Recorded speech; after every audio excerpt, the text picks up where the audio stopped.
Hello and welcome. You're watching CNN News 18's special election show, Know Your Neta. And in this edition of the program, we have a very special guest with us who's BJP's Lok Sabha candidate from Chandigarh.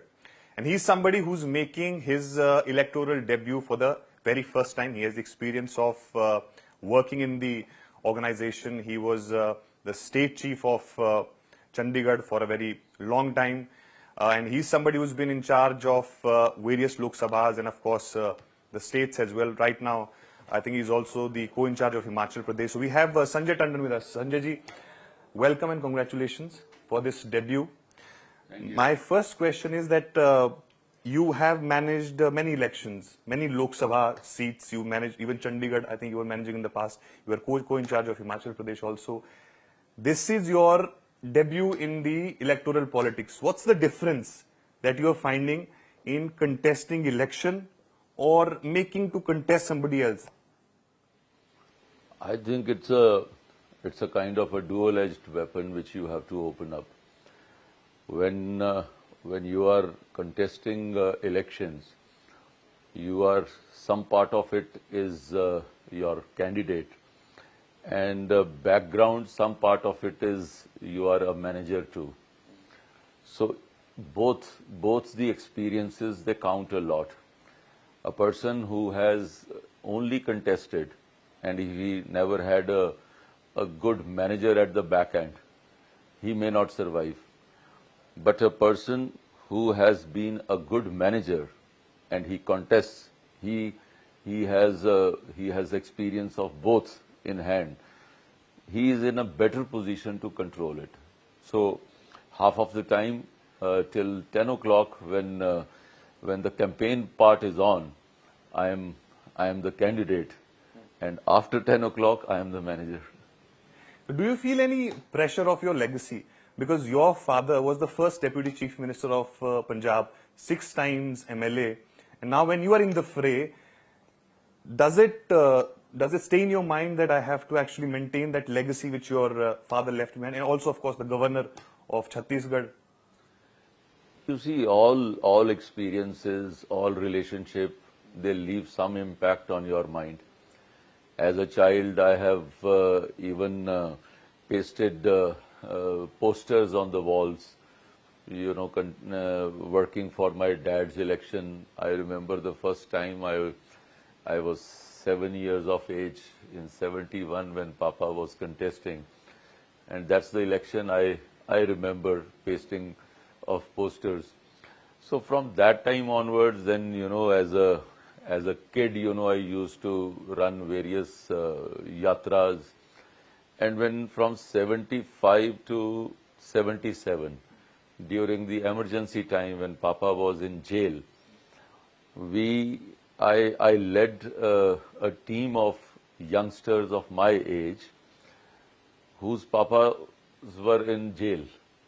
So we were able to, because at that point of time, police would not allow any kind of procession or protest. But we were all youngsters, so they could not touch us. And as school-going boys, 12 years of age, we had the placards in front and in back and holding it in the hand. So I led a procession of around 40 kids, which became talk of the town. This was in 76. So that is my first protest at that point of time. And Papa was in jail for 19 months. Congress government tried their level best to put pressures on us. They also tried that whosoever was looking after Papa's work, he would also be put behind the bars, and the pressure would shift that Mr. Tandon should apologize and then we'll be able to release him. So, but my father was of a different kind, different nature, so he just said that I can never, apologize to Indira government. I haven't committed a fault. Even if my dead body comes out of the jail, I will not do anything of that kind. When that sentiment grows inside you, you also try and achieve something that if my father has been of that metal, that character, I'm sure it leaves an impact on your mind. And whenever anything of this kind happened, I have been a very cool kind of a person otherwise. But whenever at the call of, such kind of issues, I have always stood up for my cadre. I have always stood up for my people, for Chandigarh, even gone up to the Governor Saab and saying that on his face that you are wrong, here the people are right. So that kind of a thing gives you an edge. So that has all come from Papa's legacy. That legacy. But here your opponent, Manish Tiwari, he is also a very seasoned politician, former union minister, and he's against you this time around. And he's challenging you for a debate, that why I'm continuously asking Sanjay Tandon to come for a debate. So why you are not debating with him, that's what he's asking. I think Manish ji has landed in Chandigarh after 40 years. He left Chandigarh 40 years back. His permanent residence is in Delhi. His temporary residence is in Ludhiana. He contested from Ludhiana, and after 5 years, when the survey was done for recontesting from there, the government, the Congress party decided to allocate the ticket to him. He got himself admitted in the hospital that I am not well, I can't contest. Now, everybody was surprised that what has gone wrong. Everyone knew that he has not worked. He had promised number of things there in Ludhiana. If you see his the first letter which he has written to all the Ludhiana residents, you'll come to know that it's all a farce. Then in 2019 he moves to Anandpur Sahib. Now coming to Anandpur Sahib, it's the same kind of tactics, this similar kind of letter which he writes in 2009 there. He writes the same kind of letter in 19 in Anandpur Sahib. But result again the same. He has never visited his constituency. People had put up posters that lookout notice for him. People were offering even money to whosoever will give his address or something like that. So, people make joke out of it. So these kind of videos are already available in the system. Now, at this point of time, when this electioneering started, when Kamal Nath news came, at that point of time, there are 3-4 big papers in the country. They had reported that even he's hobnobbing with the other parties and wanting to, jump over to the other parties. He was a signatory to G23. He had called his own party a club. So I think he has to answer these things. When he landed here, half of his party protested against him. They mentioned a couple of things he was not able to address to them. I told him that the discussion part, the debate part, is not part of our culture over here. It happens in US, it happens in Europe, or sometimes maybe it happens as a class representative. If you have to choose somebody, you make 2 people stand in the class and 2 people make a statement. I said, you need to come to the hustings, you need to go to the people, answer their queries. He is not able to answer. Today, about the issues, whatever I give the solution to people, 2 days later, he copies my statement and he issues the same statement. So we said that after that, my team, they made an analysis and around 10 statements were taken out, and then he was given the tag of a copycat. You don't have an answer to the queries of the people of Chandigarh. You don't understand. The other part is that when you are contesting in Punjab, you are contesting through 9 assembly segments. you are in touch with those 9 representatives, maybe around 5 each in each constituency. So you are dealing with roughly 100 odd people for running your campaign. Chandigarh does not have an MLA, Chandigarh does not have a minister, Chandigarh does not have a chief minister. Chandigarh straightway has a member parliament. So for any need and every need, the connectivity with the member parliament matters. So now you have 6,47,000 voters here. I would be in touch with almost 3.5 lakh voters.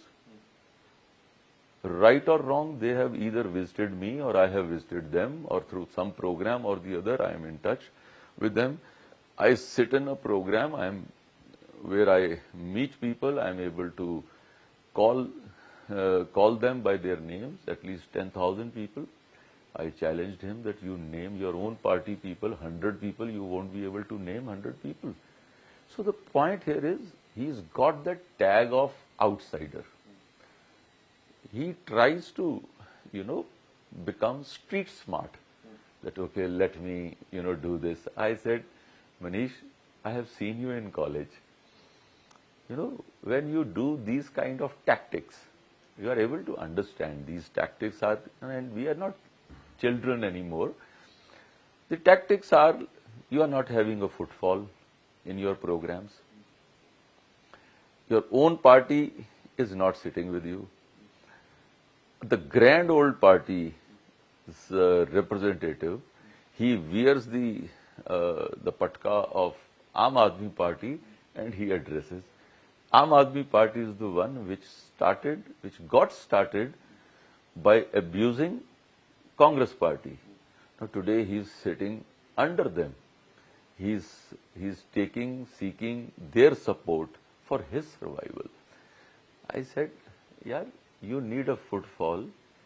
Don't have the footfall at my cost.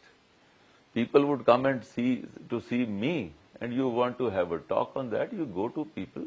Let us see how people see you. They tag you an outsider.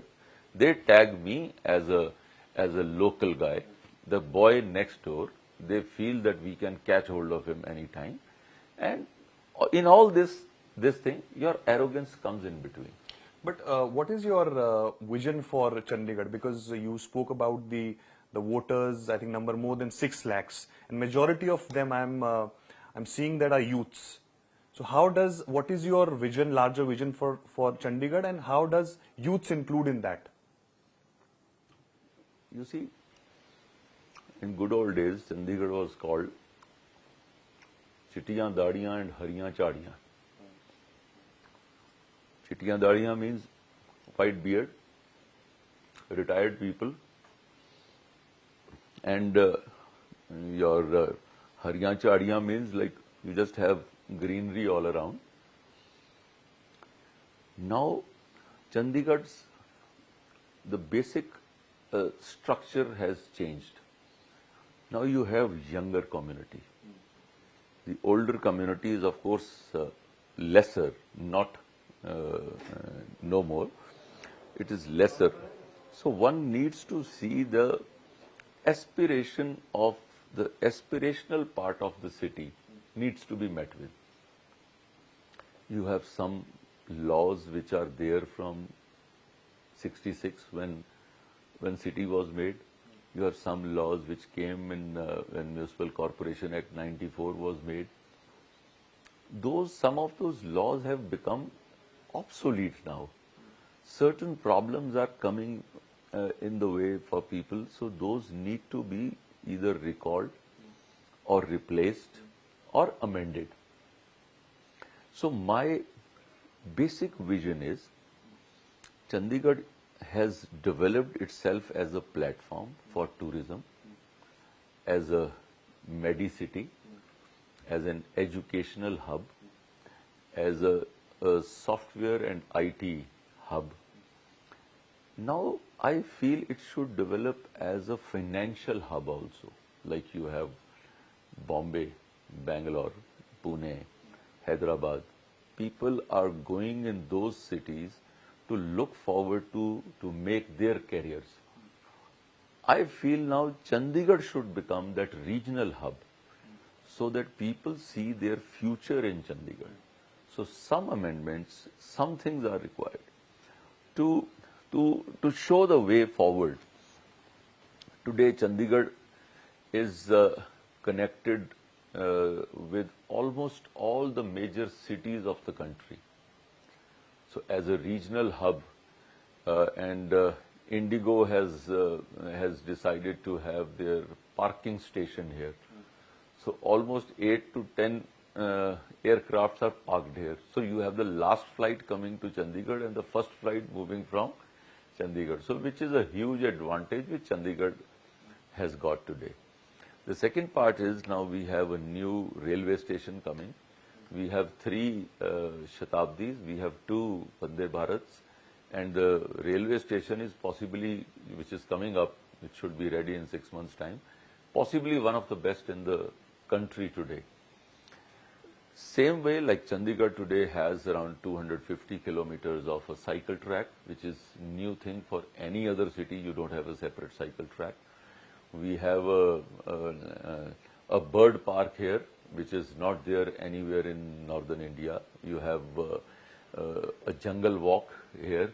That's again a very new thing. Air Force Emporium, this museum has come up. So where you have simulators of Sukhoi, you can sit in that, have the feeling of flying at a speed of 1,000 kilometers. So there are many new things which have come up in Chandigarh. There are many things Chandigarh is growing. But I feel the one point where Chandigarh should become that aspirational part of the city where people look forward to their future sitting here and growing here.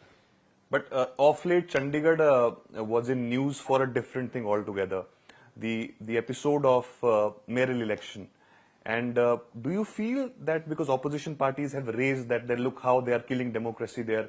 Anil Messi, of course, was in Supreme Court. He accepted the mistake. How is that panning out amongst the voters here in Chandigarh? You see, today, first part is that particular matter is sub judice. The final verdict is yet to come. So it is difficult to comment on that part. But I will answer the second part of your question. Today, every voter's mind has 2 figures in his range.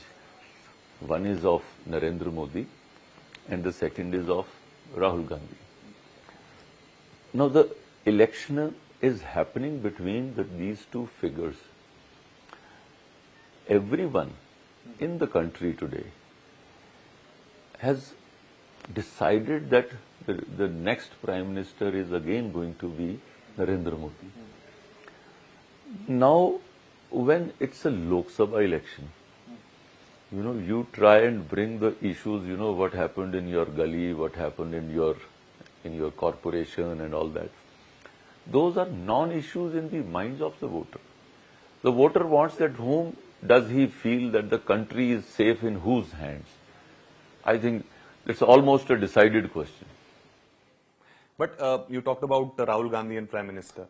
So are you seeking vote on your name or on Prime Minister's name? Or what do you think? People are going to vote for the candidate or on the face of Prime Minister? You see, this is a Lok Sabha election. The election happens to select the Prime Minister, the Lok Sabha of the country. We become, of course, the face for the local persons here. But end of the day, I would still feel that it is almost a presidential type of election. Kiran Kher was the sitting MP from here. There was anti-incumbency, of course, against her, and that was the reason why she was replaced. Do you think that anti-incumbency could create some trouble for you? You see, my connect with the people. In the last 20 years, I did not have power in my pen. And I have been stood up with my people through thick and thin. Whenever they wanted to, my house, you would have seen it's open for all the workers to even a common man in the city. They can walk in, they can meet me anytime. So this kind of a situation is there for Sanjay Tandon per se. So anything of that kind of a point, whether somebody has a difficult situation, I don't think so it does any effect. Last quick question, because I know you have to rush for the program as well. There are multiple things which has been on papers in the past, whether it is cricket stadium, leisure park, or metro, Rajya Sabha, for Chandigarh. Why that is not happening, and how you will ensure, if you're elected, that these things can be done on a fast-paced?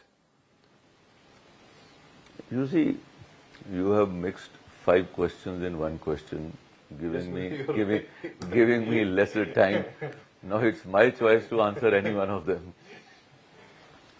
You tell me, this is a union territory. Does the Constitution of India, to which my dear opponent keeps on talking about and seems to be having huge knowledge about it, is there any union territory which has a Rajya Sabha seat? This question should be asked to him. Who's the electoral in that? Wherever there is Vidhan Sabha, then the connection of Rajya Sabha comes. It's written, well drafted in the Constitution. My friend he tries to, make a headline. He lives for one day. एक जुगनू होता है ना, जुगनू एक रात के लिए चमकना चाहता है. जो सूर्य होता है ना, वो परमानेंटली चमकता है. जो मोदी जी जिस तरीके से काम करते हैं, वो उसकी तरह काम करते हैं. ये तो बस 1 घंटे के लिए टिमटिमाकर अपनी आभा खो जाते हैं. I would only say he should understand the basic things what our country is. Like today I am told he carried Constitution of India with him. Constitution of India was challenged by Indira Gandhi in the worst possible manner. She refused to conduct the elections for 2 years, from 75 to 77. My father was in jail for 19 months. So was more than 1 lakh of opposition leaders. What happened to Constitution? Ask him to answer that query. Will he have the courage to say that yes, Indira Gandhi was wrong? He would lose his job. He could only just write in G23 challenging his party and making them a club or something. He was wanting to become the president of the party. He ran away from that also. Basically, he has run away from various things. In 84 riots, today it's an established thing that the Constitution at that point of time was ignored. It was all orchestrated by a Congress party right under the nose of the government. More than 5,000 of Punjabis were killed. What was he doing? Today he thinks like he's going around telling people, Constitution, I have come to save the Constitution. What kind of representative are you? You have come to save the Constitution. What has happened? You were the one who was opposing 370's abrogation in the Supreme Court. Let him make the statement. He's saying that we will bring back 370.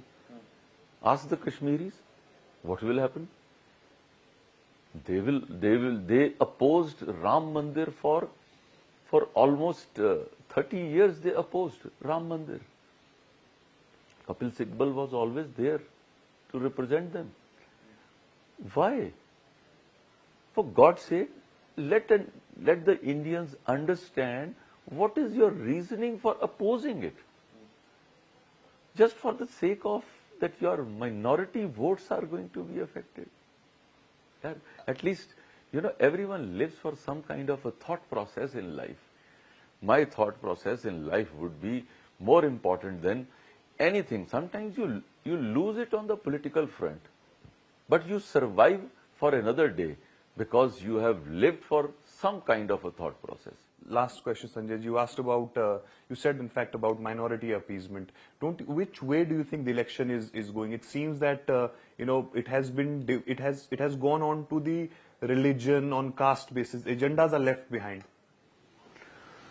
There is no agenda which is left behind.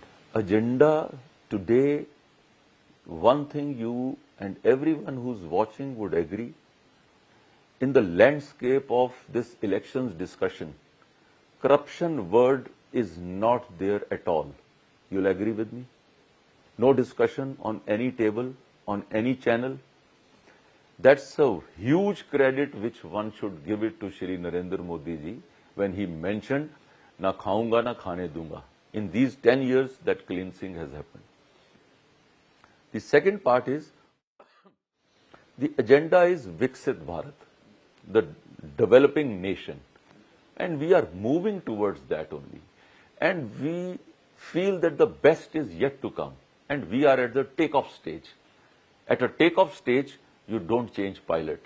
We need the same pilot who has started the journey and who will take us forward. So in this takeoff, we need the pilot as Narendra Modi. Thank you so much. So that was BJP's Lok Sabha candidate from Chandigarh, Sanjay Tandon, speaking to CNN News 18. We'll wish him best of luck and let's see what happens on 4th of June.